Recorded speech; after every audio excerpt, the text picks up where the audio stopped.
Hi guys, ரொம்ப நாளாக நான் வெயிட் பண்ணியிருந்த ஒரு ஐபிஓ வந்திருக்கு கைஸ். அது எப்படின்னா நமக்கு எல்லாருக்குமே ஃபெமிலியரான கம்பெனி தான்.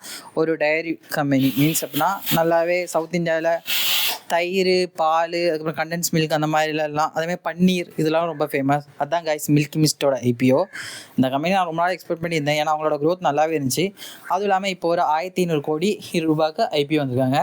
இந்த ஐபிஓவில் கிடைக்கிற காசை வச்சு அவங்களோட லோனை ரீபே பண்ண போகிறாங்க. அதுவும் இல்லாமல் அவங்க ஃப்யூச்சர் எக்ஸ்பென்ஷனுக்கு யூஸ் பண்ண போகிறாங்க. இது ஃப்ரெஷ் இஷ்யூ தான், ஓவர் ஃபோல்ஸ் இல்லை.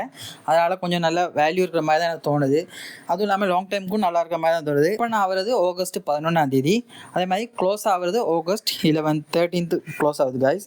அதே மாதிரி அலாட்மெண்ட் வர்றது லிஸ்டிங் டேட்டு 18 ஆகுது கைஸ். இப்போ ஷேரோட ப்ரைஸ் என்ன சொல்லியிருக்காங்கன்னா 133 to 144 ரூபாக்குள்ளே இருக்கும். ஒரு லோட்டில் 107 ஷேர் இருக்கும் கைஸ். இந்த ஐபிஓ நல்லா இருக்கா நல்லா இல்லையா, அதே மாதிரி இந்த ஐபிஓ நீங்கள் அப்ளை பண்ணுறீங்களா இல்லை அப்ளை பண்ணலையா, கமெண்ட்டில் வந்து சொல்லுங்கள் கைஸ். அவ்வளோதான் இந்த வீடியோ. பை.